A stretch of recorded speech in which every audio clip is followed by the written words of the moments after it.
आज से 10 लाख साल पहले पृथ्वी बहुत से सरीसृपों से भरी थी, सरकने वाले जानवरों से भरी थी। लेकिन आज हमारे घर में छिपकली के अतिरिक्त उनका कोई प्रतिनिधि नहीं रह गया। छिपकली भी बहुत छोटा प्रतिनिधि है। 10 लाख साल पहले उसके पूर्वज हाथियों से भी 5 गुने और 10 गुने बड़े थे। वे सब कहां खो गए? इतने शक्तिशाली पशु पृथ्वी से कैसे विनष्ट हो गए? किसी ने उन पर हमला किया? किसी ने एटम बम, हाइड्रोजन बम गिराया? नहीं, उनके खत्म हो जाने की बड़ी अद्भुत कथा है। उन्होंने कभी सोचा भी न होगा कि वे समाप्त हो जाएंगे। वे समाप्त हो गए अपनी संतति के बढ़ जाने के कारण। वे इतने ज्यादा हो गए कि पृथ्वी पर जीना उनके लिए असंभव हो गया। भोजन कम हुआ, पानी कम हुआ, लिविंग स्पेस कम हुआ, जीने के लिए जितनी जगह चाहिए वो कम हो गई। उन पशुओं को बिल्कुल आमूल मिट जाना पड़ा। ऐसी दुर्घटना आज तक मनुष्य जाति के जीवन में नहीं आई है, लेकिन भविष्य में आ सकती है। आज तक न आई, उसका कारण यह था कि प्रकृति ने निरंतर मृत्यु को और जन्म को संतुलित रखा है। 10 आदमी पैदा होते थे बुद्ध के जमाने में, तो 7 या 8 व्यक्ति उसमें जन्म के बाद मर जाते थे। दुनिया की आबादी कभी इतनी नहीं बढ़ी थी कि भोजन की कमी पड़ जाए, स्थान की कमी पड़ जाए। फिर विज्ञान और आदमी की निरंतर खोजने और मृत्यु से लड़ाई लेने ने वो स्थिति पैदा कर दी कि आज 10 बच्चे पैदा होते हैं। सुसंस्कृत शब्द मुल्क में तो मुश्किल से 1 बच्चा मर पाता। स्थिति बिल्कुल उल्टी हो गई। उम्र भी लंबी हुई। आज रूस में 150 वर्ष की उम्र के भी हजारों लोग हैं। औसत उम्र 80 और 82 वर्ष तक कुछ मुल्कों में पहुंच गई। स्वाभाविक परिणाम जो होना था वो ये हुआ कि जन्म की दर तो पुरानी रही, मृत्यु की दर हमने कम कर दी। अकाल होते थे, अकाल बंद कर दिए। महामारियां आती थी, प्लेग होता था, मलेरिया होता था, हैजा होता था, वे हमने कम कर दिए। हमने मृत्यु के बहुत से द्वार रोक दिए और जन्म के सब द्वार खुले छोड़ दिए। मृत्यु और जन्म के बीच जो संतुलन था वो विनष्ट हो गया। 1945 में हिरोशिमा में एटम गिरा। 1 लाख आदमी एटम बम से मरे। उस समय लोगों को लगा कि बहुत बड़ा खतरा है, अगर एटम बनता चला गया तो सारी दुनिया नष्ट हो सकती है। लेकिन आज जो लोग समझते हैं वे ये कहते हैं कि दुनिया के नष्ट होने की संभावना एटम से बहुत कम है। दुनिया के नष्ट होने की संभावना लोगों के मरने, दुनिया के नष्ट होने की नई संभावना है, वो है लोगों के पैदा होने से। 1 एटम बम गिरा के हिरोशिमा में 1 लाख आदमी हमने मारे, लेकिन हम प्रतिदिन 1.5 लाख आदमी सारी दुनिया में बढ़ा लेते हैं। 1 हिरोशिमा, 1.5 हिरोशिमा हम रोज पैदा कर लेते हैं। 1.5 लाख आदमी प्रतिदिन बढ़ जाता है। इसका डर है कि अगर इसी तरह संख्या बढ़ती चली गई तो इस सदी के पूरे होते होते कोहनी हिलाने के लिए भी जगह पृथ्वी पर शेष नहीं रह जाएगी। और तब सभाएं करने की जरूरत ना होगी, क्योंकि हम 24 घंटे सभाओं में ही होंगे। आज भी न्यूयॉर्क या बंबई में 24 घंटे कोहनी हिलाने को फुर्सत नहीं है, सुविधा नहीं है, अवकाश नहीं है। ऐसी स्थिति सारी पृथ्वी की हो जानी सुनिश्चित है। इसलिए इस समय सबसे बड़ी चिंता जो मनुष्य जाति के हित के संबंध में सोचते हैं उन लोगों के समक्ष एक्सप्लोजन ऑफ पॉपुलेशन है। ये जो जनसंख्या का विस्फोट है, ये हमने मृत्यु को रोक दिया और जन्म को अगर हमने पुराने रास्ते पर चलने दिया तो बहुत डर है कि पृथ्वी हमारी संख्या से ही डूब जाए और नष्ट हो जाए। हम इतने ज्यादा हो जाएं कि जीना असंभव हो जाए। इसलिए जो जो भी विचारशील है वो कहेंगे जिस भांति हमने मृत्यु को रोका उस भांति हम जन्म को भी रोके। और जन्म को रोकना बहुत हितकर हो सकता है, बहुत महत्वपूर्ण हो सकता है, बहुत दिशाओं से। पहली बात तो ये ध्यान में रख लेनी है कि जीवन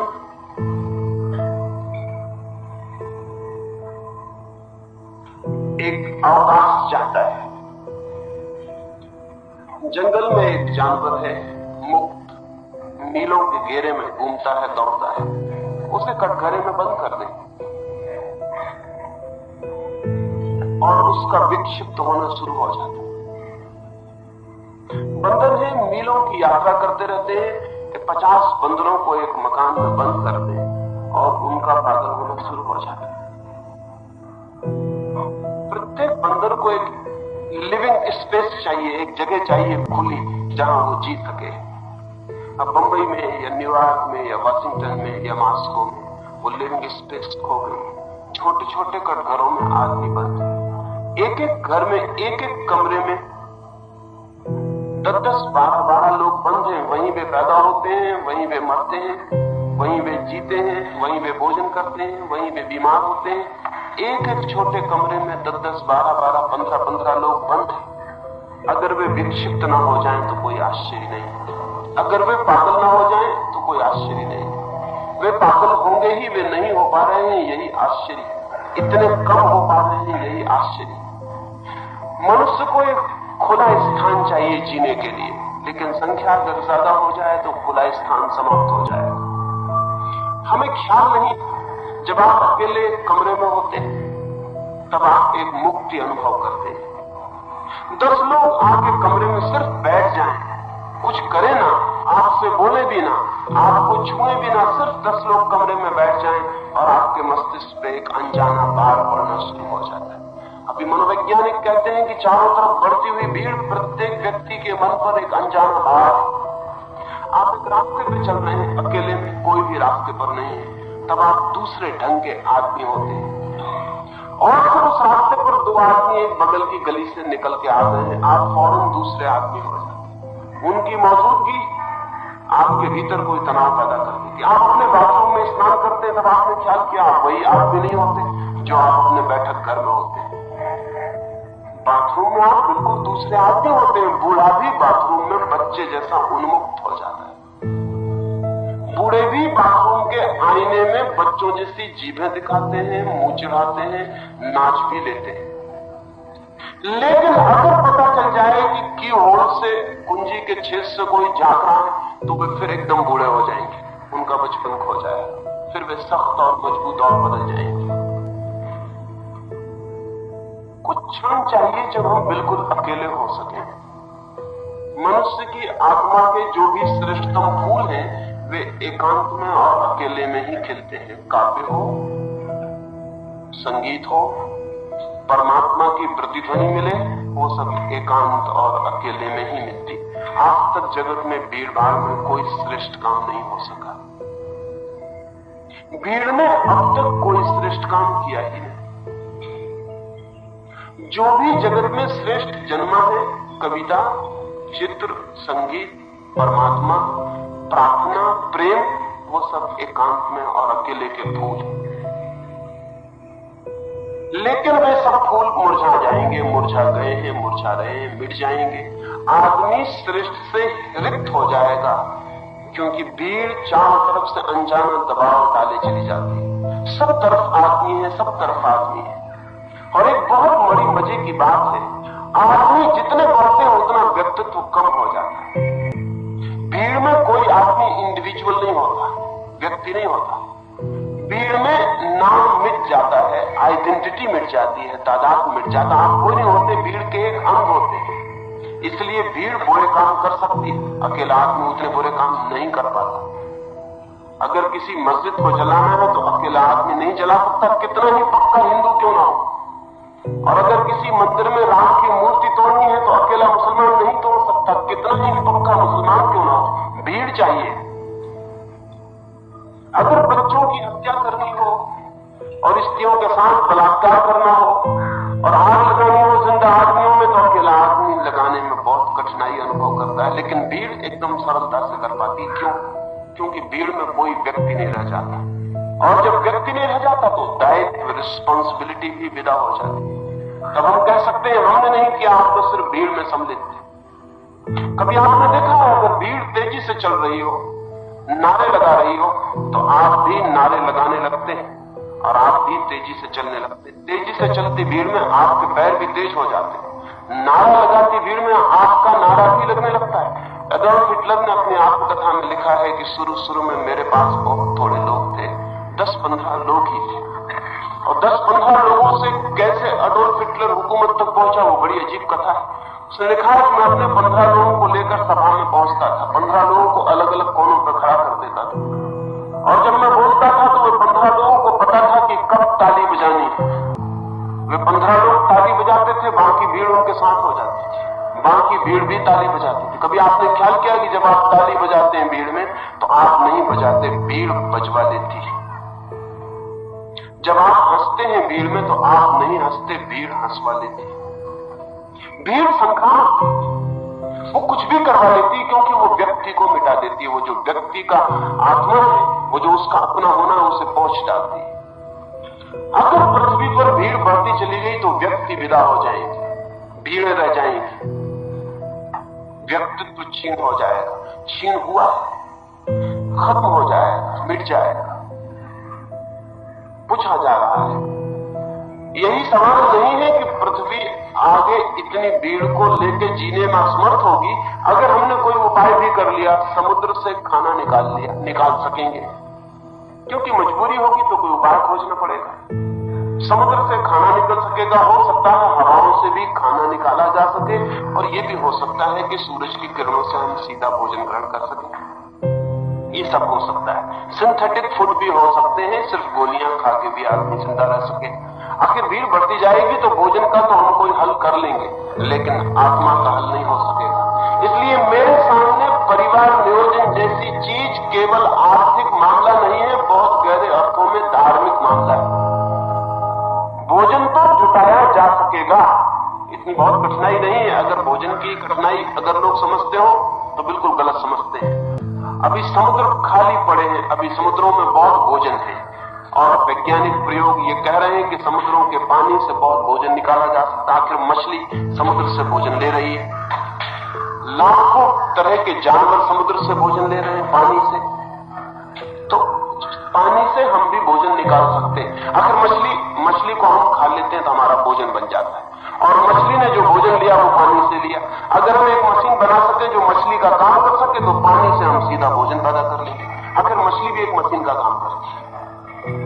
घास खाती है गाय, फिर गाय का दूध पी लेते हैं हम सीधा घास खाएं तो मुश्किल होती, बीच में मध्यस्थ गाय चाहिए। गाय घास को इस हालत में बदल देती है कि हमारे भोजन के योग्य हो जाता है। आज नहीं कल हम मशीन की गाय भी बना लेंगे जो घास को इस हालत में बदल दे कि हम उसको ले लें। सिंथेटिक दूध जल्दी ही बन सकेगा। आखिर वेजिटेबल घी बन सकता है, तो वेजिटेबल दूध क्यों नहीं बन सकता है? कोई कठिनाई नहीं। भोजन का मसला तो हल हो जाएगा, लेकिन असली सवाल भोजन का नहीं है, असली सवाल ज्यादा गहरे। अगर आदमी की भीड़ बढ़ती जाती है और पृथ्वी कीड़े मकोड़ों की तरह आदमी से भर जाती है, तो आदमी की आत्मा खो जाएगी, और उस आत्मा को देने का विज्ञान के पास कोई उपाय नहीं, वो आत्मा खो ही जाएगी। और अगर भीड़ बढ़ती चली जाती है तो एक एक व्यक्ति पर चारों तरफ से इतना अनजाना दबाव पड़ेगा, हमें अनजाने दबाव दिखाई नहीं पड़ते। आप जमीन पे चलते हैं, आपने कभी सोचा है कि जमीन का ग्रेविटेशन आपको खींच रहा है? नहीं, हम बचपन से उसके आदी हो जाते हैं, इसलिए पता नहीं चलता। लेकिन जमीन से बहुत बड़ा वजन हमें पूरे वक्त खींचे हुए। वो तभी चांद पर जो यात्री गए उनको पता चला कि जमीन अब लौट के उनको जमीन वैसे कभी न लगेगी जैसे पहले लगी थी, क्योंकि चांद पे वे 7 फीट ऊंची छलांग भी लगा सकते हैं। चांद की पकड़ बहुत कम, चांद बहुत नहीं खींचता है, जमीन बहुत जोर से खींच रही, हवाएं चारों तरफ से दबा रही, लेकिन उनका हमें पता नहीं चलता क्योंकि हम उनके आदी हो गए। और अनजाने दबाव भी है मानसिक, ये तो भौतिक दबाव है। चारों तरफ लोगों की मौजूदगी भी हमको दबा रही है, वे भी हमें भीतर की तरफ प्रेस कर रहे हैं, सिर्फ उनकी मौजूदगी भी हमें परेशान किए हुए। अगर ये भीड़ बढ़ती चली जाती है तो एक सीमा पर पूरी मनुष्यता के न्यूरोटिक विक्षिप्त हो जाने का डर है। सच तो यह है कि आधुनिक मनोविज्ञान मनोविश्लेषण ये कहता है कि जो लोग पागल हुए जा रहे हैं, उन पागल होने में 90% पागल ऐसे हैं जो भीड़ के दबाव को नहीं सह पा रहे हैं। दबाव चारों तरफ से बढ़ता चला जा रहा है और भीतर दबाव को सहना मुश्किल हुआ जा रहा है। उनके मस्तिष्क की नसें फटी जा रही हैं। इसलिए बहुत गहरे में सवाल सिर्फ मनुष्य के फिजिकल सर्वाइवल, शारीरिक बचाव का नहीं, उसके आत्मिक बचाव का भी है। इसलिए जो लोग ये कहते हो कि संतति नियमन जैसी चीजें अधार्मिक हैं, उन्हें धर्म का कोई पता ही नहीं, क्योंकि धर्म का पहला सूत्र है व्यक्ति को व्यक्तित्व मिलना चाहिए और व्यक्ति के पास एक आत्मा होनी चाहिए, व्यक्ति भीड़ का हिस्सा न रह जाए। लेकिन जितनी भीड़ बढ़ेगी उतना हम व्यक्तियों की फिक्र करने में असमर्थ हो जाएंगे। जितनी भीड़ ज्यादा हो जाएगी उतनी हमें भीड़ की फिक्र करनी पड़ेगी, व्यक्ति की फिक्र नहीं करनी पड़ेगी। जितनी भीड़ बढ़ जाएगी उतना हमें पूरे के पूरे जगत की इकट्ठी फिक्र करनी पड़ेगी। फिर ये सवाल नहीं कि आपको कौन सा भोजन प्रीतिकर और कौन से कपड़े प्रीतिकर और कैसा मकान प्रीतिकर है, ये सवाल नहीं है। कैसा मकान दिया जा सकता है भीड़ को, कैसे कपड़े दिए जा सकते हैं, कैसा भोजन दिया जा सकता है, व्यक्ति का सवाल विदा हो जाता है। तब भीड़ के एक अंश की तरह आपको कितना भोजन, कितना कपड़ा, कैसा उठना, कैसा बैठना, कैसा सोना दिया जा सकता है। अब मैं एक मित्र भी जापान से लौटे, वो कह रहे थे कि जापान में घरों की इतनी तकलीफ है, भीड़ बढ़ती चली जा रही है, तो एक नए तरह के पलंग उन्होंने ईजाद किए। आज हमें भी आज ईजाद करने पड़ेंगे। मल्टी स्टोरीड पलंग, रात सो भी नहीं सकते अकेले, 10 खाटे एक साथ जुड़ी हुई है, एक ऊपर एक। रात जब आप सोते तो अपनी नंबर की खाट पे चढ़ के सो जाते, बाकी 9 लोग भी अपनी अपनी खाटों पे चढ़ के सो जाते। रात सोने में भी हम भीड़ के बाहर नहीं रह सकेंगे बहुत देर तक, क्योंकि भीड़ घुसती चली आ रही, बढ़ती चली जा रही, वो आपके सोने के कमरे में भी मौजूद हो जाएगी। अब 10 आदमी एक ही खाट पर सो रहे हो तो वो घर कम रह गया, रेलवे कंपार्टमेंट ज्यादा हो गए। रेलवे कंपार्टमेंट में भी 10 टायर सीटें अभी वहां भी नहीं है, लेकिन 10 से ही मामला हल न हो जाए। अगर ये भीड़ बढ़ती जाती है तो सब तरह व्यक्ति का एनक्रोचमेंट करेगी।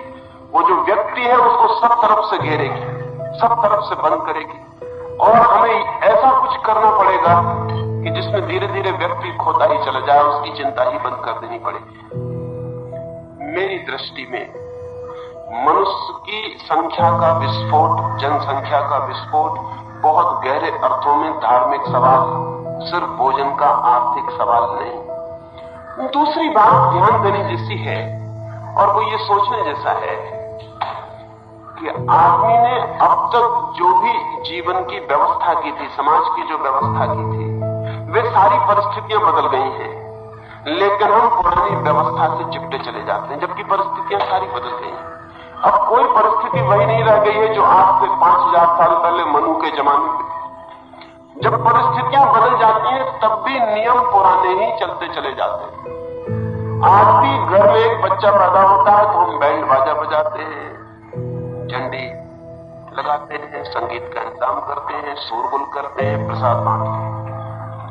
ये 5000 साल पहले बिल्कुल ही ठीक बात थी, क्योंकि 5000 साल पहले 10 बच्चे पैदा होते थे, 7 और 8 बच्चे तो मर जाते थे। और 5000 साल पहले एक बच्चे का पैदा होना बड़ी घटना थी, समाज के लिए उसकी बड़ी जरूरत थी, क्योंकि समाज में बहुत थोड़े लोग थे। लोग ज्यादा होने चाहिए, नहीं तो पड़ोसी के हमले में जीतना मुश्किल हो जाएगा। एक व्यक्ति का बढ़ जाना बड़ी ताकत थी, क्योंकि व्यक्ति की अकेली ताकत थी, व्यक्ति से लड़ना था, पास के कबीले से हारना संभव हो जाता अगर संख्या कम हो जाती। इसलिए प्रत्येक कबीला संख्या को बढ़ाने की कोशिश करता है। संख्या जितनी बढ़ जाए उतना कबीला मजबूत हो जाता था, इसलिए संख्या का बड़ा गौरव था। हम कहते थे हम इतने करोड़ हैं, उसमें बड़ी अकड़ थी, उसमें बड़ा अहंकार था। लेकिन वक्त बदल गया, हालतें बिल्कुल उल्टी हो गई, लेकिन नियम पुराना चल रहा है। हालतें बिल्कुल उल्टी हो गई हैं। अब जो जितनी ज्यादा संख्या में है उतनी जल्दी पृथ्वी पर मरने के उसके उपाय। तब जो जितनी ज्यादा संख्या में था उतना ज्यादा उसकी जीतने की संभावना थी, बचने की संभावना थी। आज संख्या जितनी ज्यादा होगी उतने मरने का हम अपने हाथ से उपाय कर रहे हैं। आज संख्या का बढ़ना सुसाइडल है, आत्मघाती। आज कोई समझदार मुल्क अपनी संख्या नहीं बढ़ा रहा, बल्कि समझदार मुल्कों में संख्या गिरने तक की संभावना पैदा होगी, जैसे फ्रांस में। फ्रांस की सरकार थोड़ी चिंतित हो गई है क्योंकि संख्या कहीं ज्यादा ना गिर जाए, ये भी डर पैदा हो गया है। लेकिन कोई समझदार मुल्क अपनी संख्या नहीं बढ़ा रहा। संख्या को बढ़ाने की समझदारी के पीछे बहुत कारण है। पहला कारण तो यह है कि अगर जीवन में सुख चाहिए, अधिकतम सुख चाहिए, तो न्यूनतम लोग चाहिए। अगर दीनता चाहिए, दुख चाहिए, गरीबी चाहिए, बीमारी चाहिए, पागलपन चाहिए, तो अधिकतम लोग पैदा करना उचित है। जब एक बाप अपने 5वें या 6वें बच्चे के बाद भी बच्चा पैदा कर रहा है तो वो अपने बेटे का बाप नहीं है, दुश्मन। क्योंकि उसे एक ऐसी दुनिया में धक्का दे रहा है जहां सिर्फ गरीबी बांट सकेगा, वो दुख बांट सकेगा, दुख बढ़ा सकेगा, गरीबी बढ़ा सकेगा। वो बेटे के प्रति प्रेम जाहिर नहीं कर रहा है, क्योंकि अगर बेटे के प्रति प्रेम जाहिर हो तो वो ये सोचेगा इस बेटे को मिल क्या सकता है। इसको पैदा करना अब प्रेम नहीं, अब सिर्फ नासमझी है और दुश्मनी। आज दुनिया के समझदार माँ बाप तो बच्चे इतने पैदा करेंगे इस बात को सोच के कि आने वाली दुनिया में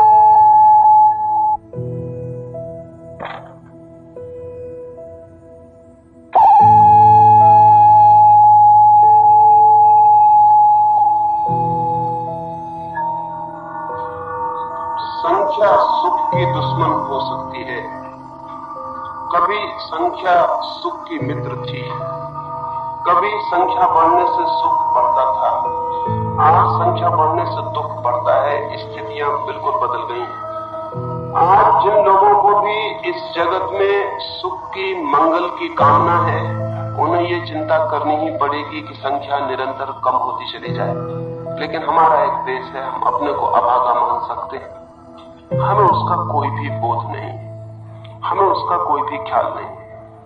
1947 में हिंदुस्तान पाकिस्तान का बंटवारा हुआ था, तब तो किसी ने सोचा भी ना होगा कि 20 साल में हम पाकिस्तान में जितने लोग गए थे उनसे ज्यादा लोग पैदा कर लेंगे। हमने एक पाकिस्तान फिर पैदा कर लिया। 1947 में जितनी हमारी संख्या थी पूरे हिंदुस्तान पाकिस्तान की मिलकर आज अकेले हिंदुस्तान की उससे ज्यादा है। ये संख्या अगर इसी अनुपात में बढ़ी चली जाती है और फिर दुख बढ़ता है, दारिद्र्य बढ़ता है, दीनता बढ़ती है, बेकारी बढ़ती है, बीमारी बढ़ती है, तो हम परेशान होते हैं, उससे हम लड़ते हैं और हम कहते हैं बेकारी नहीं चाहिए, और हम कहते हैं गरीबी नहीं चाहिए, और हम कहते हैं हर आदमी को जीवन की सब सुविधाएं मिलनी चाहिए, और हम ये सोचते ही नहीं कि जो हम कर रहे हैं उससे हर आदमी को जीवन की सारी सुविधाएं कभी भी नहीं मिल सकती, और जो हम कर रहे हैं उससे हमारे बेटे बेकार रहेंगे, और जो हम कर रहे हैं उससे भिखमंगी बढ़ेगी, गरीबी बढ़ेगी। लेकिन धर्मगुरु है इस मुल्क में जो समझाते हैं कि ये ईश्वर के विरोध में है, ये बात संतति नियमन की बात ईश्वर के विरोध में। इसका ये मतलब हुआ कि ईश्वर चाहता है कि लोग दीन रहें, दरिद्र रहें, भीख मांगे, गरीब हों, भूखे मरे सड़कों पर। अगर ईश्वर यही चाहता है तो ऐसे ईश्वर की चाह को भी इंकार करना पड़ेगा। लेकिन ईश्वर ऐसा कैसे चाह सकता है?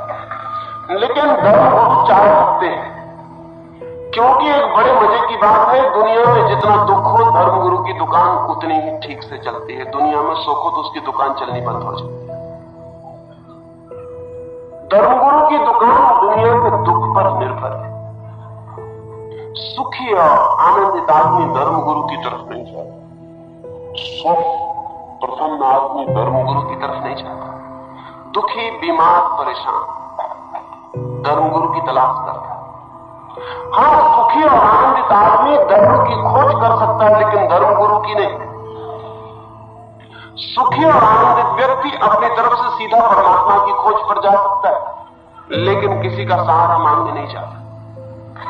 दुखी और परेशान आदमी आत्मविश्वास खो देता है। वो किसी का सहारा चाहता है, किसी गुरु के चरण चाहता है, किसी का हाथ चाहता है, किसी का मार्गदर्शन चाहता है।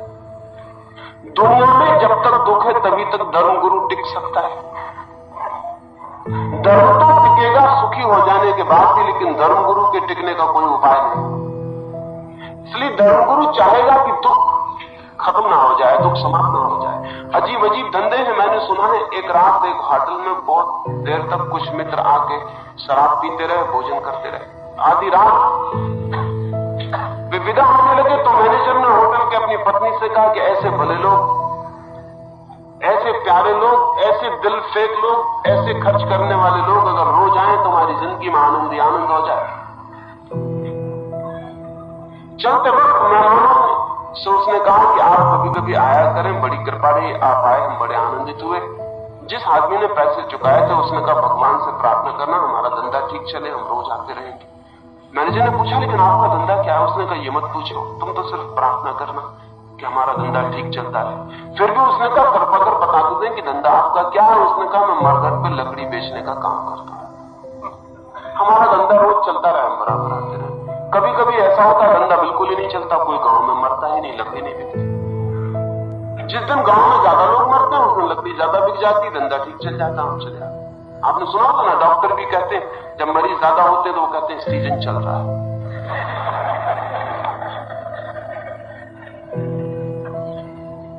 आश्चर्य की बात है, अगर किन्हीं लोगों का धंधा लोगों के बीमार होने से चलता हो तो फिर बीमारी मिटानी बहुत मुश्किल हो जाएगी। अब ये डॉक्टर को हमने उल्टा काम सौंपा हुआ है, उसको हमने काम सौंपा हुआ है कि वो लोगों की बीमारी मिटाए, और उसकी पूरी आकांक्षा भीतर ये है कि लोग बीमार, क्योंकि उसका व्यवसाय बीमारी में खड़ा है। इसलिए रूस में क्रांति के बाद उन्होंने जो बड़े काम किए उनमें एक काम यह था कि डॉक्टर के काम को उन्होंने नेशनलाइज कर दिया। उन्होंने कहा डॉक्टर का काम व्यक्तिगत कभी भी करना खतरनाक है, क्योंकि डॉक्टर का काम कंट्राडिक्टरी हो जाएगा, विरोधी हो जाएगा। ऊपर से बीमार को चाहेगा कि ठीक करे और भीतर से आकांक्षा रखेगा कि बीमार बीमार रहे, क्योंकि उसका धंधा तो बीमार की बीमारी में चलेगा। इसलिए उन्होंने डॉक्टर का धंधा, प्राइवेट प्रैक्टिस बिल्कुल रूस में बंद कर दी। अब डॉक्टर को तनख्वाह मिलती है, बल्कि उन्होंने एक नया प्रयोग किया, और वो ये प्रयोग किया कि अगर एक डॉक्टर को जो एरिया दिया गया, जो क्षेत्र दिया गया, उसमें लोग ज्यादा बीमार होते हैं तो डॉक्टर से एक्सप्लेनेशन पूछा जा सकता है कि इस इलाके में इतने लोग ज्यादा क्यों बीमार हुए। अब डॉक्टर को इसकी फिक्र रखनी पड़ती है कि कोई बीमार न पड़े। तो रूस के स्वास्थ्य में बुनियादी फर्क पड़े। चीन में माओ ने आते से ही वकील के धंधे को नेशनलाइज कर दिया। उसने वकील का धंधा खतरनाक है, क्योंकि वकील का धंधा भी कंट्राडिक्टरी है। तो वो इसलिए कि न्याय उपलब्ध हो, और उसकी सारी चेष्टा ये रहती है कि उपद्रव हो, चोरियां हो, हत्याएं हो, क्योंकि उस पर उसका धंधा निर्भर करता है। अगर वो ना हो तो उसके तो जीवन का आधार टूट जाए। धर्म गुरु का धंधा भी बड़ा विरोधी है। वो चेष्टा तो ये करता है लोग शांत हो, आनंदित हो, सुखी हो, लेकिन उसका धंधा इस पर निर्भर है कि लोग अशांत रहें, दुखी हो, बेचैन हो, परेशान, क्योंकि अशांत लोग ही उसके पास पूछने आते हैं कि हम शांत कैसे हो। दुखी आदमी उसके पास आता है कि हमारा दुख कैसे मिटे। दीन दरिद्र उसके पास आता है कि हमारी दीनता दरिद्रता का अंत कैसे हो। धर्म गुरु का धंधा निर्भर है लोगों के बढ़ते हुए दुख पर। इसलिए जब भी दुनिया में दुख बढ़ जाता है तब धर्म गुरु एकदम प्रभावी हो जाता है। अनैतिकता बढ़ जाए तो धर्म गुरु प्रभावी हो जाता है, क्योंकि वो नीति का उपदेश देने लगता है।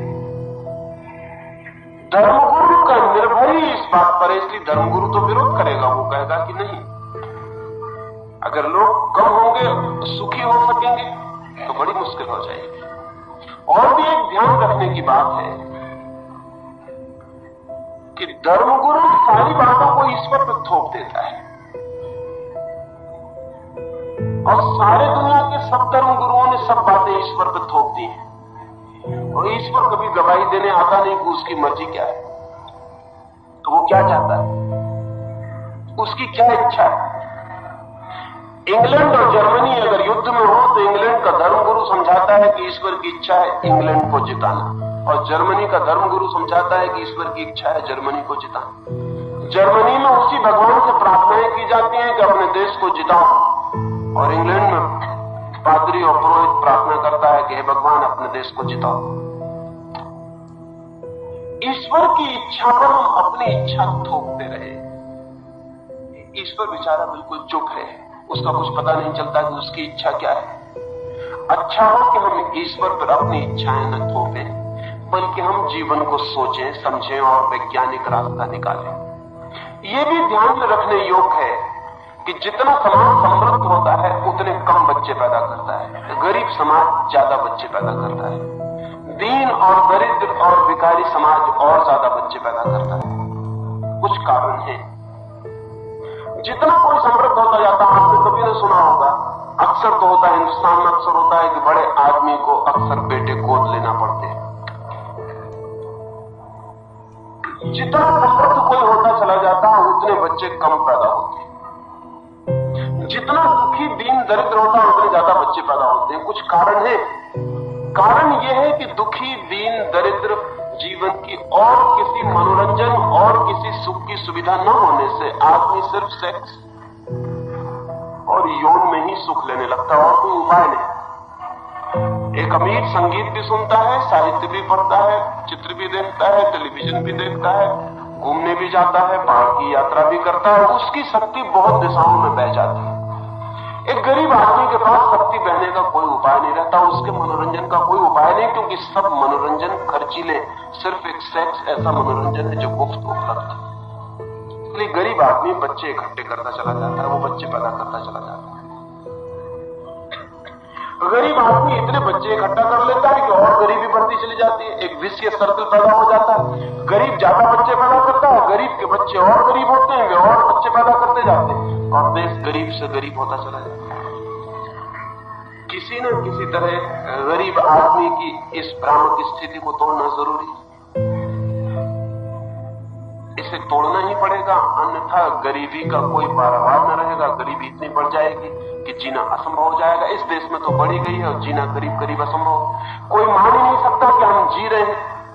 अच्छा कहा जाए कि हम धीरे धीरे मर रहे हैं। जीने का क्या अर्थ है?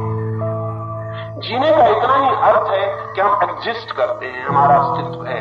हम दो रोटी खा लेते हैं, पानी पी लेते हैं और कल तक के लिए और जी जाते हैं। लेकिन जीना ठीक अर्थों में तभी उपलब्ध होता है जब एफ्लुएंस, समृद्धि उपलब्ध हो। जीने का अर्थ है ओवरफ्लोइंग। जीने का अर्थ है जब कोई चीज हमारे ऊपर से बहने लगे। एक फूल है, आपने कभी ख्याल किया कि फूल कैसे खिलता है पौधे पर? अगर पौधे को ठीक खाद न मिले, ठीक पानी न मिले तो पौधा जिंदा रहेगा लेकिन फूल नहीं खिलेगा। फूल ओवरफ्लोइंग है।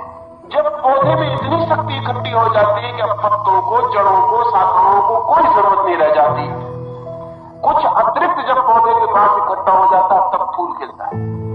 फूल जो है वो अतिरिक्त है, इसलिए फूल सुंदर है, वो अतिरेक है, वो भाव है, वो किसी चीज का बहुत हो जाने से भाव। जीवन में सभी सौंदर्य अतिरेक है, सभी सौंदर्य ओवरफ्लोइंग है, ऊपर से बह जाना। जीवन का सब आनंद भी अतिरेक है। जीवन में जो भी श्रेष्ठ है वो सब ऊपर से बहा हुआ है। महावीर और बुद्ध राजाओं के बेटे हैं, कृष्ण और राम भी राजाओं के बेटे हैं। ये ओवरफ्लोइंग है। ये फूल जो खिले, ये गरीब के घर में नहीं खिल सकते थे। कोई महावीर गरीब के घर में पैदा नहीं होता, कोई बुद्ध भी गरीब के घर में पैदा नहीं होता, और कोई राम भी नहीं और कोई कृष्ण भी नहीं। गरीब के घर में ये फूल नहीं खिल सकते। गरीब सिर्फ जी सकता है,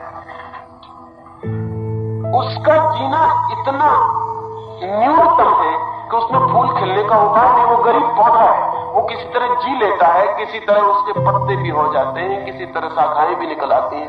न तो वो पूरी ऊंचाई ग्रहण कर पाता, न सूरज को छू पाता, न आकाश की तरफ उठ पाता, न उसमें फूल खिल पाते। क्योंकि फूल तो तभी खिल सकते हैं जब पौधे के पास जीने से अतिरिक्त शक्ति इकट्ठी हो जाए। जीने से जो अतिरिक्त इकट्ठा होता है तभी फूल खिलते हैं। ताजमहल भी वैसा ही फूल है, वो अतिरेक से निकला हुआ फूल है। जगत में जो भी सुंदर है, साहित्य है, काव्य है, संगीत है, वो सब अतिरिक्त से निकले हुए फूल। गरीब की जिंदगी में फूल कैसे खिल सकते हैं? लेकिन हम रोज अपने को गरीब करने का उपाय करते चले जाएं। और ध्यान रहे, जीवन में जो सबसे बड़ा फूल है परमात्मा का, वो संगीत,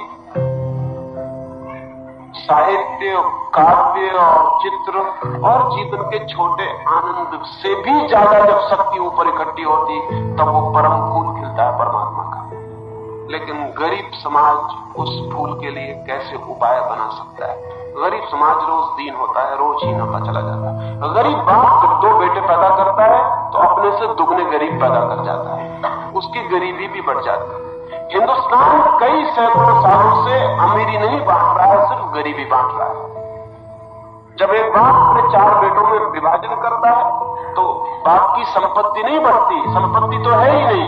बाप ही गरीब था, बाप के पास ही कुछ ना था, वो खुद ही कभी नहीं जी पाया कि अतिरेक का फूल खिल पाए। बाप सिर्फ अपनी गरीबी बांट देता है और 4 और चौगुने गरीब समाज में खड़ा कर जाता है। और विषय सर्कल, दुष्ट चक्र ये है कि वे 4 बेटे गरीब होने की वजह से सेक्स में ही रस खोजेंगे और बच्चे पैदा करते चले जाएंगे। हाँ, धर्म गुरु सिखाते हैं ब्रह्मचर्य। वे कहते हैं कि गरीब को भी अगर बच्चे नहीं पैदा करना है तो वो ब्रह्मचर्य का पालन करे। मैंने कहा कि मनोरंजन के सब साधन उसे बंद हैं, और धर्मगुरु कहते हैं कि ये एक साधन और मनोरंजन का उसके जीवन में थोड़े रस का है, वो इसको भी ब्रह्मचर्य से बंद कर दे। अब तो गरीब आदमी मर गया। वो चित्र देखने जाता है, 2 रुपया खर्च होता है। वो संगीत सुनने जाता है, 2 रुपया खर्च होता है। वो किताब पढ़ने जाता है, 2 रुपया खर्च होता है। एक सस्ता और मुफ्त मिला साधन था, धर्मगुरु कहता है ब्रह्मचर्य से वो उसे भी बंद कर दे। इसलिए धर्मगुरु समझाते रहते हैं ब्रह्मचर्य की बात, कोई उनकी सुनता नहीं। खुद धर्मगुरु ही नहीं सुनते हैं अपनी बात, कोई नहीं सुनता। वो बकवास बहुत लंबी चल चुकी, उससे कोई परिणाम नहीं हुआ, उससे कोई हित भी नहीं हुआ। विज्ञान ने ब्रह्मचर्य की जगह एक नया उपाय दिया जो सर्वसुलभ हो सकता है, वो है संतति नियमन के कृत्रिम साधन, जिनसे व्यक्ति को ब्रह्मचर्य में बंधने की कोई जरूरत नहीं। जीवन के द्वार खुले रह सकते हैं, अपने को सप्रेस करने की और दमन करने की भी कोई जरूरत नहीं। और ये भी ध्यान रहे, जो व्यक्ति एक बार अपनी यौन की प्रवृत्ति को जोर से दबा दे अपने भीतर, वो व्यक्ति सदा के लिए किन्हीं गहरे अर्थों में रुग्ण हो जाता है। यौन की वृत्ति से मुक्त हुआ जा सकता है, लेकिन यौन की वृत्ति को दबा के कोई कभी मुक्त नहीं होता। यौन की वृत्ति से मुक्त हुआ जा सकता है अगर यौन में निकलने वाली शक्ति किसी और आयाम में, किसी और दिशा में प्रवाहित हो जाए तो मुक्त हुआ जा सकता है। एक वैज्ञानिक मुक्त हो जाता है बिना किसी ब्रह्मचर्य के, बिना राम राम का पाठ किए, हनुमान चालीसा पढ़े, एक वैज्ञानिक मुक्त हो जाता है, क्योंकि सारी शक्ति की ऊर्जा, सारी ऊर्जा विज्ञान की खोज में लग जाती है। एक चित्रकार भी मुक्त हो सकता है, एक संगीतज्ञ भी मुक्त हो सकता है, एक परमात्मा का खोजी भी मुक्त हो सकता है। ध्यान रहे, लोग कहते हैं ब्रह्मचर्य शर्त है परमात्मा की खोज की। मैं कहता हूं ये बात गलत है। हाँ, परमात्मा की खोज पे जाने वाला ब्रह्मचर्य को उपलब्ध हो जाता है, ये परिणाम। अगर कोई परमात्मा की खोज में पूरी तरह चला गया तो उसकी सारी शक्तियां इतनी लीन हो जाती हैं तो उसके पास यौन की दिशा में जाने के लिए शक्ति का ना भाव बचता, ना आकांक्षा बचती है। ब्रह्मचर्य से कोई परमात्मा की तरफ नहीं जाता, लेकिन परमात्मा की तरफ जाने वाला ब्रह्मचर्य को उपलब्ध हो जाता है। लेकिन अगर हम किसी को कहें कि वो बच्चे रोकने के लिए ब्रह्मचर्य का उपयोग करे, गांधी जी निरंतर वही कहते रहे, और भी इस मुल्क के महात्मा यही कहते हैं कि ब्रह्मचर्य का उपयोग करो। लेकिन गांधी जी से बढ़िया आदमी भी ठीक ठीक अर्थों में ब्रह्मचर्य को कभी उपलब्ध नहीं हो सके। वे भी कहते हैं कि मेरे स्वप्नों में भी काम वासना उतर आती है। वे भी कहते हैं कि दिन तो मैं किसी तरह संयम रख पाता हूं, लेकिन सपनों में सब संयम टूट जाता है। और जीवन के अंतिम दिनों में एक स्त्री को बिस्तर पर लेकर सोकर वो प्रयोग करते थे कि कहीं अभी भी तो काम वासना शेष नहीं रह गई। 70 वर्ष की उम्र में एक युवती को रात बिस्तर पर सोते थे लेके ये जानने के लिए कि कहीं काम वासना शेष रह गई कि नहीं। मुझे पता नहीं कि क्या परिणाम हुआ, क्या वे जान पाए, लेकिन एक बात तो पक्की है कि उन्हें शक रहा होगा 70 वर्ष की उम्र तक की ब्रह्मचर्य उपलब्ध नहीं हुआ, अन्यथा इस परीक्षा की कोई जरूरत नहीं।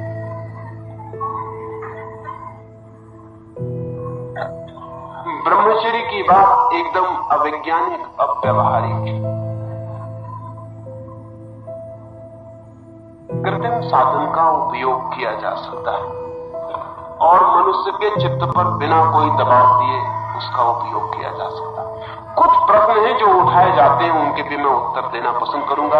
एक प्रश्न अभी मैं आया तो एक मित्र ने कहा कि अगर ये बात समझाई जाए तो जो समझदार है, बुद्धिजीवी है, इंटेलिजेंसिया है, मुल्क का जो अभिजात वर्ग है, बुद्धिमान समझदार, वो तो रोक लेगा, वो तो संतत नियमन कर देगा, परिवार नियोजन कर लेगा। लेकिन जो दीनहीन है, गरीब है, बेपढ़ा लिखा गांव का है, ग्राम में है, जो सुनता ही नहीं, किसी की समझता भी नहीं, वो बच्चे पैदा करता चला जाए तो लंबे अरसे में परिणाम यह होगा कि बुद्धिमानों के बच्चे कम हो जाएंगे और गैर बुद्धिमानों के बच्चों की संख्या बढ़ जाएगी, जो कि अहितकर हो सकता है। ये प्रश्न उचित ही है उठाना। इसे एक तरह से और भी धर्मगुरु उठाते हैं। वो ये कहते हैं कि मुसलमान तो सुनते नहीं, ईसाई सुनते नहीं, कैथोलिक मानते नहीं कि संतत नियमन करना चाहिए, वो कहते हैं हमारे धर्म के विरोध में, मुसलमान फिक्र नहीं करता। हिंदू अगर फिक्र करेगा तो हिंदू धर्मगुरु कहते हैं कि हिंदू सिकुड़ते चले जाएंगे, मुसलमान और ईसाई बढ़ते चले जाएंगे, 50 साल में मुश्किल हो जाएगी, हिंदू ना कुछ हो जाएंगे और मुसलमान और ईसाई बढ़ जाएंगे। इस बात में भी थोड़ा अर्थ है। इन दोनों के संबंध में मैं ये कहना चाहूंगा कि पहली तो बात यह है कि संतत नियमन अनिवार्य होना चाहिए, कंपल्सरी, वॉलंटरी नहीं।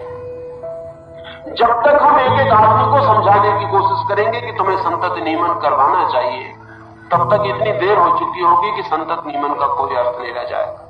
मैं अभी एक घटना पढ़ रहा था, एक अमेरिकी विचारक ने लिखा है कि इस वक्त सारी दुनिया में जितने डॉक्टर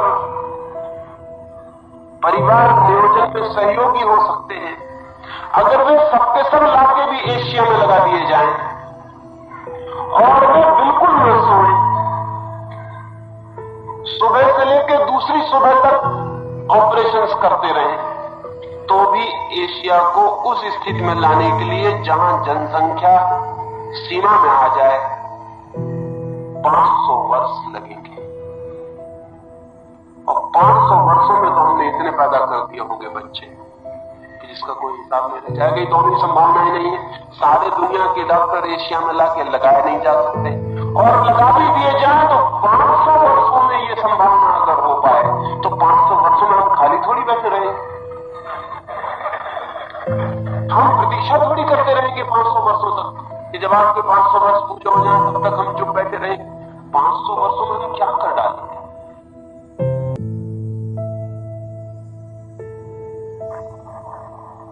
नहीं, ये संभव नहीं मालूम होता। समझाने बुझाने के प्रयोग से तो रास्ता दिखाई नहीं पड़ता। संतति नियमन अनिवार्य न होगा, और ये अलोकतांत्रिक नहीं है। हम हत्या को अनिवार्य किए हुए हैं कि कोई हत्या नहीं कर सकता, ये अलोकतांत्रिक नहीं है। हम कहते हैं कोई किसी आदमी को हत्या का हक नहीं है, लेकिन ये डेमोक्रेसी के खिलाफ नहीं है। अभी मैं अहमदाबाद में बोल रहा था तो मुझे कई पत्र आए कि आप कहते हैं अनिवार्य करते हैं संतत नियमन, तो ये तो लोकतंत्र का विरोध। मैंने उनको कहा कि एक आदमी की हत्या करने से जितना नुकसान होता है, आज उससे 1000 गुना ज्यादा नुकसान एक बच्चे को पैदा करने से होता है। एक आदमी आत्महत्या कर लेता है, उससे जितना नुकसान होता है उतना एक आदमी एक बच्चे को पैदा करता है, उससे 1000 गुना नुकसान होता है। संतत नियमन अनिवार्य होना चाहिए, तब गरीब और अमीर और बुद्धिमान और गैर बुद्धिमान का सवाल नहीं रह जाता। अनिवार्य होना चाहिए तब हिंदू मुसलमान नहीं। सरकार को सोचना चाहिए स्त्री के लिए क्या उचित है। क्या ये उचित है कि 4 स्त्रियां एक आदमी की पत्नी बने? वो हिंदू हो या मुसलमान, ये इर्रेलेवेंट है, ये असंगत है, इससे कोई संबंध नहीं। 4 स्त्रियां एक आदमी की पत्नियां बने, ये बात ही अमानवीय है। इसलिए सवाल नहीं है कि कौन हिंदू है कौन मुसलमान, ये अपनी अपनी इच्छा की बात। फिर तो कल हम ये भी कह सकते हैं कि मुसलमान को हत्या करने में थोड़ी सुविधा देनी चाहिए, ईसाई को थोड़ी या हिंदू को थोड़ी सुविधा देनी चाहिए हत्या करने में। नहीं, हम व्यक्ति और आदमी को सोच के विचार करने की जरूरत है। अनिवार्य होना चाहिए। ये सवाल मुल्क का है, पूरे मुल्क का। उसमें हिंदू मुसलमान और ईसाई अलग नहीं किए जा सकते, उसमें अमीर और गरीब अलग नहीं किए जा सकते। दूसरी बात विचारनीय है कि हमारे मुल्क में, इस देश में हमारी प्रतिभा निरंतर क्षीण होती चली गई है। अगर हम आगे भी ऐसे ही बच्चा पैदा करना जारी रखते हैं तो संभावना है कि हम सारे जगत में प्रतिभा में धीरे धीरे और पिछड़ते चले जाएं। अगर इस जाति को ऊंचा उठना हो, स्वास्थ्य में, सौंदर्य में, चिंतना में, प्रतिभा में, मेधा में, तो हमें प्रत्येक आदमी को बच्चे पैदा करने का हक नहीं देना चाहिए। पहली तो बात मैं ये मानता हूं कि संतति नियमन अनिवार्य होना चाहिए। दूसरी बात मैं ये मानता हूं कि प्रत्येक व्यक्ति को बच्चा पैदा करने का हक जब तक विशेषज्ञ न दे दें तब तक बच्चे पैदा करने का हक किसी को भी नहीं रह जाना चाहिए। बच्चे पैदा करने के हक के बाद 2 बच्चे कोई पैदा कर सकता है, लेकिन हक उसे मिलना चाहिए। उसके लिए हमें वैसे ही लाइसेंस देने चाहिए जो मेडिकल बोर्ड जब तक लाइसेंस ना दे कोई आदमी बच्चा पैदा नहीं कर सकेगा। कितने कोढ़ी बच्चे पैदा किए जाते हैं, कितने इडियट बच्चे पैदा किए जाते हैं, कितने संक्रामक रोगों से भरे हुए लोग बच्चे पैदा किए जाते हैं और उनके बच्चे पैदा होते चले जाते हैं और बढ़ते चले जाते हैं। और देश में दया और दान करने वाले लोग हैं कि अगर वे खुद अपने बच्चे न पाल सकते हो तो हम उनके लिए अनाथालय खोल के उनके बच्चों को पालने का भी इंतजाम करते हैं। ये ऊपर में तो दान और दया दिखाई पड़ रही, लेकिन ये बड़े खतरनाक लोग हैं जो ऐसा इंतजाम कर रहे हैं। इंतजाम तो ये होना चाहिए कि स्वस्थ, सुंदर, बुद्धिमान, प्रतिभाशाली, संक्रामक रोगों से ग्रसित नहीं, ऐसे स्त्री और पुरुष को ही बच्चा पैदा करने का हक होना चाहिए। असल में शादी के पहले ही हर गांव में, हर नगर में सलाहकार समिति होनी चाहिए, डॉक्टर्स की, विचारशील मनोवैज्ञानिकों की, साइकोएनालिस्ट की, जो प्रत्येक व्यक्ति को यह हक दे कि तुम अगर दोनों शादी करते हो तो तुम बच्चे पैदा कर सकोगे या नहीं कर सकोगे। ये बता दें, शादी करने का हक प्रत्येक को है। ऐसे 2 लोग शादी कर सकते हैं जिनको की सलाह न दी जाए, वो शादी कर सकते हैं लेकिन बच्चे पैदा नहीं कर सकते। हम जानते हैं भली भांति कि पौधों पर क्रॉस ब्रीडिंग से कितना लाभ उठाया जा सकता है। एक माली अच्छी तरह जानता है कि नए बीज कैसे विकसित किए जा सकते हैं, गलत बीजों को कैसे हटाया जा सकता है, छोटे बीज कैसे अलग किए जा सकते हैं, बड़े बीज कैसे बचाए जा सकते हैं। एक माली सभी बीज नहीं बो देता है, बीजों को छांटता है। लेकिन हम अब तक मनुष्य जाति के साथ उतनी समझदारी नहीं कर सके जो एक साधारण सा माली अपने बगीचे में करता है। ये भी आपको ख्याल हो कि जब माली को एक बड़ा फूल पैदा करना होता है तो वो छोटे फूलों को पहले ही काट देता है। अगर आपने देखा हो कभी प्रदर्शनी फूलों की देखी हो तो जो फूल जीत जाते हैं उनके जीतने का कारण क्या है? उनका कारण ये है कि माली ने होशियारी की, एक पौधे पर एक ही फूल पैदा किया, बाकी फूल पैदा ही नहीं होने दिए, बाकी फूलों को उसने जड़ से ही अलग कर दिया। तो फूल की, पौधे की सारी शक्ति एक ही फूल में प्रवेश कर गई। एक आदमी 12 बच्चे पैदा करता है तो कभी भी बहुत प्रतिभाशाली बच्चे पैदा नहीं कर सकता। अगर एक ही बच्चा पैदा करे तो उसके 12 बच्चों की सारी प्रतिभा एक में भी प्रवेश कर सकती। और प्रकृति के बड़े अद्भुत नियम, प्रकृति के नियम बहुत हैरानी के, प्रकृति बड़े अजीब ढंग से काम करती है। जब युद्ध होता है दुनिया में तो युद्ध के बाद लोगों की संतति पैदा करने की क्षमता बढ़ जाती है। बड़ी हैरानी की बात, युद्ध से क्या लेना देना। जब भी युद्ध होता है तब जन्म दर बढ़ जाती है। पहले महायुद्ध के बाद जन्म दर एकदम ऊपर उठ गई, क्योंकि पहले महायुद्ध में कोई 3.5 करोड़ लोग मर गए। प्रकृति कैसे इंसान रखती, ये भी हैरानी की बात है। प्रकृति को कैसे पता चला कि युद्ध हो गया और अब बच्चों की जन्म दर बढ़ जानी चाहिए। दूसरे महायुद्ध में भी कोई 7.5 करोड़ लोग मरे और जन्म दर एकदम से बढ़ गई। महामारी के बाद, हैजे के बाद, प्लेग के बाद लोगों की जन्म दर बढ़ जाती। प्रकृति का अपना आंतरिक इंतजाम। अगर एक आदमी 50 बच्चे पैदा करे तो उसकी शक्ति 50 पर बिखर जाती है। अगर वो एक ही बच्चे पर केंद्रित करे तो उसकी शक्ति, उसकी प्रतिभा प्रकृति एक ही बच्चे में भी डाल देती है। मैं देख रहा था तो बहुत हैरान हुआ। जब बच्चे पैदा होते हैं तो 100 लड़कियां पैदा होती हैं, 116 लड़के पैदा होते हैं। ये हम पाते सारी दुनिया में। अभी बड़े मजे की बात है कि 116 लड़के किस लिए पैदा करना? 16 लड़के बेकार रह जाएंगे, इनको कौन लड़की मिलेगी? 100 लड़कियां पैदा होती हैं, 116 लड़के पैदा होते हैं। लेकिन प्रकृति का इंतजाम बहुत ही अद्भुत है, बहुत गहरा है। वो लड़कियों को कम पैदा करती है और लड़कों को ज्यादा, क्योंकि उम्र पाते पाते, मैच्योर होते होते, प्रौढ़ होते होते 16 लड़के मर जाएंगे और संख्या बराबर हो जाएगी। असल में लड़कियों की जिंदगी में जीने का रेसिस्टेंस लड़कों से ज्यादा है, इसलिए 16 लड़के ज्यादा पैदा करती प्रकृति ताकि भूल चूक ना हो। 16 लड़के मर जाएंगे, 100 लड़कियां रह जाएंगी, 100 लड़के रह जाएंगे। 14 साल के बाद संख्या बराबर हो जाएगी। सारी दुनिया में 14 साल के बाद संख्या बराबर हो जाएगी। वो 16 लड़के भूल चूक से बचने के लिए कि कोई लड़कियां खाली न रह जाएं, बिना लड़कों के न रह जाएं, इतना इंतजाम किया हुआ है। वो 116 लड़कियों की जिंदा रहने की शक्ति लड़कों से ज्यादा। आमतौर से पुरुष सोचता है हम सब तरह से शक्तिमान है, इस भूल में कभी मत पड़ना। कुछ बातों को छोड़कर स्त्रियां पुरुषों से कई अर्थों में ज्यादा शक्तिमान, जैसे उनका रेसिस्टेंस, उनकी प्रतिरोध की शक्ति ज्यादा है। इसलिए तो हम शादी करते हैं तो हम 4-5 साल उम्र बड़ा लड़का खोजते हैं। आपने कभी ख्याल किया क्यों खोजते हैं? वो इसलिए खोजते हैं कि अगर लड़कियों बराबर उम्र के खोजी जाएं तो दुनिया में विधवाएं छूट जाएंगी, लड़के पहले मर जाएंगे। 70 साल में लड़के मर जाएंगे और स्त्रियां 75 और 76 साल तक जिंदा रह जाएंगी। तो सारी स्त्रियां विधवा रह जाएंगी पृथ्वी पर। वो विधवा न रह जाए इसलिए हम 5 साल का फर्क रखते हैं। पुरुष की जीने की क्षमता स्त्री से कम, बीमारी सहने की क्षमता भी स्त्री से कम, जिंदगी में मुसीबतों में से गुजर जाने की क्षमता भी पुरुष की कम। शायद प्रकृति ने स्त्री को ये सारी क्षमता इसलिए दी है कि वो बच्चे को पैदा करने की, बच्चे को झेलने की, बच्चे को बड़ा करने की इतनी तकलीफदेह प्रक्रिया है, उस सबको वो झेल सके। प्रकृति इंतजाम कर लेती है। अगर हम बच्चे कम पैदा करेंगे तो प्रकृति जो अनेक बच्चों को प्रतिभा देती थी वो एक बच्चे पर ही डाल देगी। लेकिन वैज्ञानिक चिंतन हमारा नहीं है। आदमी इसलिए पिछड़ा हुआ है कि हम दूसरी चीजों के संबंध में वैज्ञानिक चिंतन कर लेते, लेकिन आदमी के संबंध में नहीं कर पाते। आदमी के संबंध में हम बड़े अवैज्ञानिक। हम कहते हैं हम कुंडली मिलाएंगे, हम कहते हैं कि हम ब्राह्मण हैं तो हम ब्राह्मण से ही शादी करेंगे।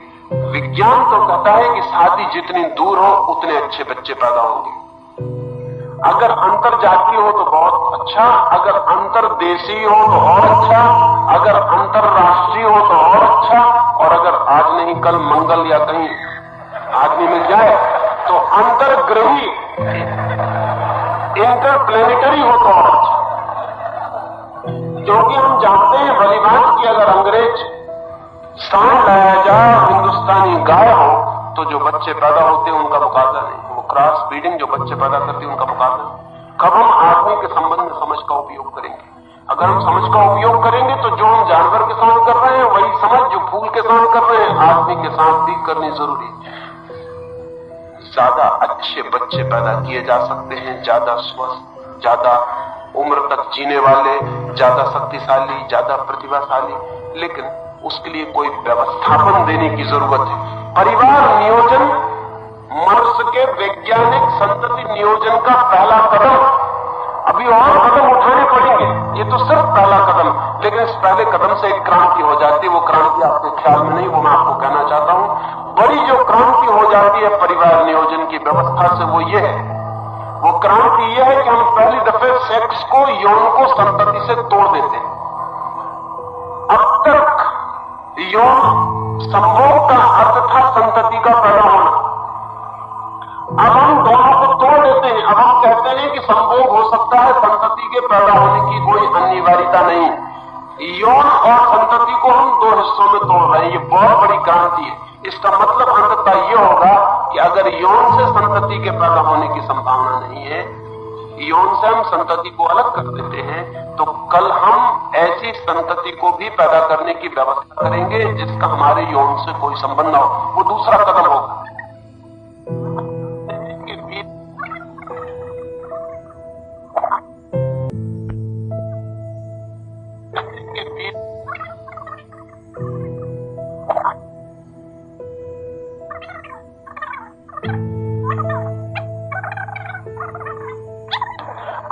बेटे के लिए अच्छे शिक्षक की व्यवस्था करते हैं, आप ही पढ़ाने नहीं बैठ जाते क्योंकि मैं इसका बाप हूं तो मैं ही इसको पढ़ाऊंगा।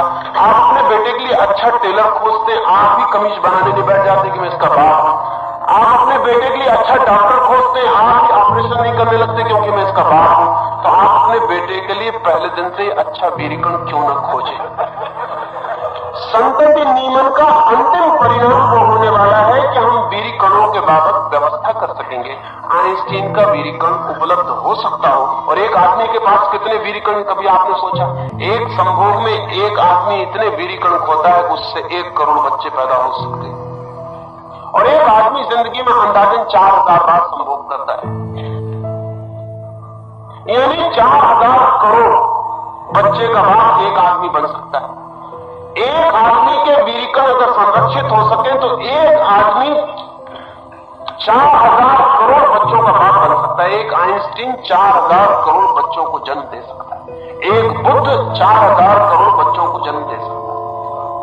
क्या उचित न होगा कि हम आदमी के बाबत विचार करें और हम इस बात की खोज करें? लेकिन संतति नियमन ने पहली घटना पूरी कर दी।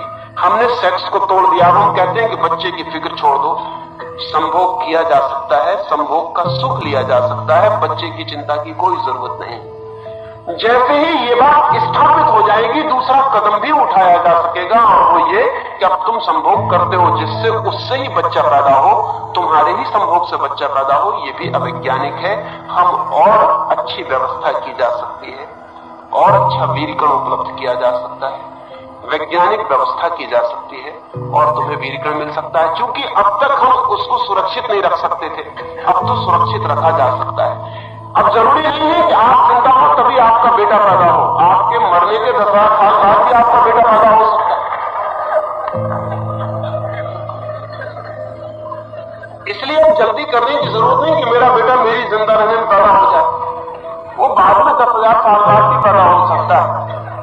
अगर मनुष्यता ने समझा कि आपका बेटा पैदा करना है तो आपके लिए सुरक्षा कर सकती है, आपका बच्चा कभी भी पैदा हो सकता है। अब बाप और बेटे का अनिवार्य संबंध उस हालत में नहीं रह जाएगा जिस हालत में अब तक था, वो टूट जाएगा। एक क्रांति हो रही है, लेकिन इस देश में हमारे पास समझ बहुत कम है। अभी तो हम संतति नियमन को ही नहीं समझ पा रहे। वो पहला कदम है, वो सेक्स मॉरलिटी के संबंध में पहला कदम है। और एक दफा सेक्स की पुरानी मॉरलिटी, पुरानी नीति टूट जाए तो इतनी क्रांति होगी जिसका हिसाब लगाना मुश्किल है, क्योंकि हमें पता ही नहीं है कि जो भी हमारी नीति है वो किसी पुरानी यौन व्यवस्था से संबंधित है। यौन व्यवस्था पूरी टूट जाए तो पूरी नीति बदल जाएगी। धर्म गुरु इसलिए भी डरा हुआ है, गांधी जी और विनोबा जी इसलिए भी डरे हुए हैं। वो डरे हुए हैं इसलिए कि अगर ये कदम उठाया गया तो ये पुरानी पूरी नैतिक व्यवस्था को तोड़ देगा, नई नीति विकसित हो जाएगी अपने आप नई नीति विकसित हो जाएगी, क्योंकि पुरानी नीति का कोई अर्थ नहीं रह जाएगा।